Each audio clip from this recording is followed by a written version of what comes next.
Reach up the glasses. Oh, there we go. Oh. Hey, welcome to Two Wheeling. I'm John. I'm Wayne. And here at Two Wheeling, we're all about motorcycles and the motorcycle industry. Wayne? Yes, and the people who ride them. Sure, and the people who ride them and the people that make them. And Didn't Motor Week say that? I don't know, did they? And the people who drive them. Is that where I stole that from? I think it's a Motor Week thing. Could be. Yeah, so I have You had something you wanted to talk about.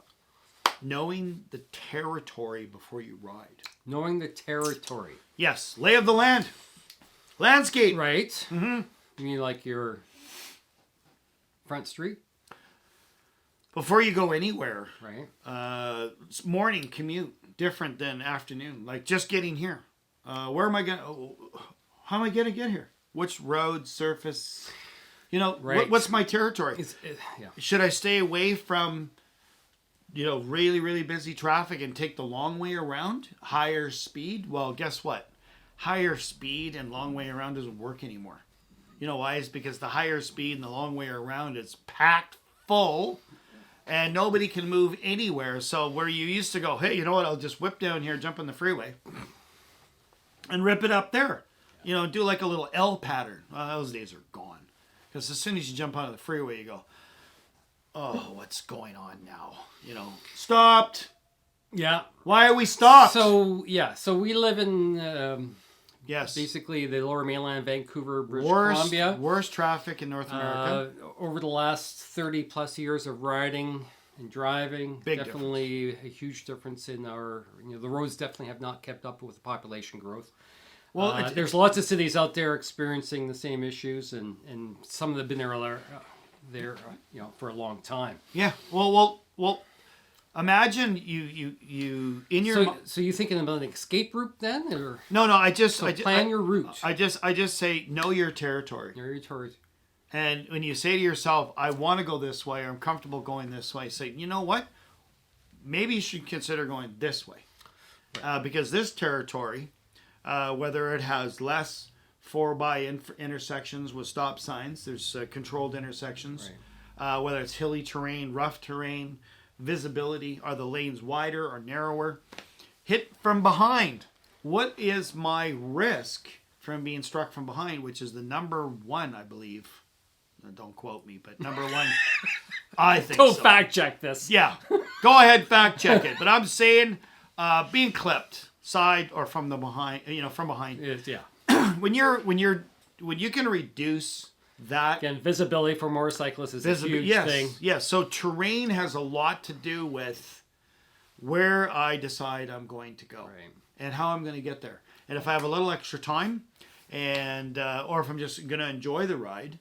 Maybe I say, you know what? I think I'm going to go this way, and this way, and this way. It's interesting you say that, because one of the things I love about riding a motorcycle in a city is the fact that I can get off the main roads, highways, arteries, get into the side streets. Yeah.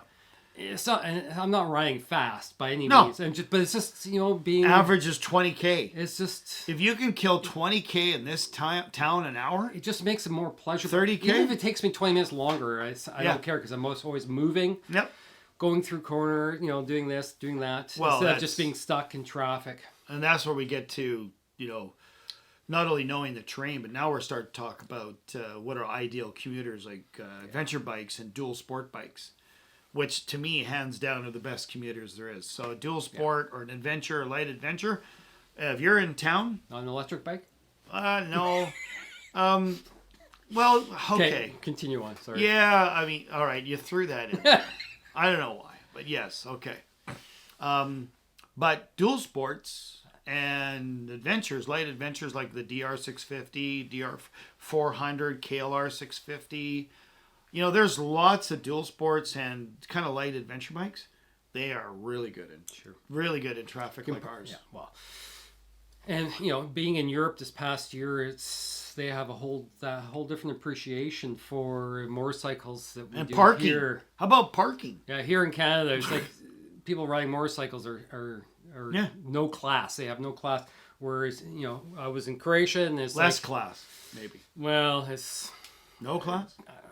It's hard to say. We could debate that for a whole afternoon. It's a big difference, is what But you're you go saying. into other countries, especially into Europe, where motorcycles are given a lot of liberties, and Culture. the right? culture is very different. Yeah, I mean, I think it's an acceptance with the public more than anything that when there's motorcycles maybe on the edge of the sidewalk, or there's motorcycles down, Parking, yeah, corners. as long as they're out of the way and you're not walking into them, and it makes common sense where they are. Like you actually say, okay, that's fine.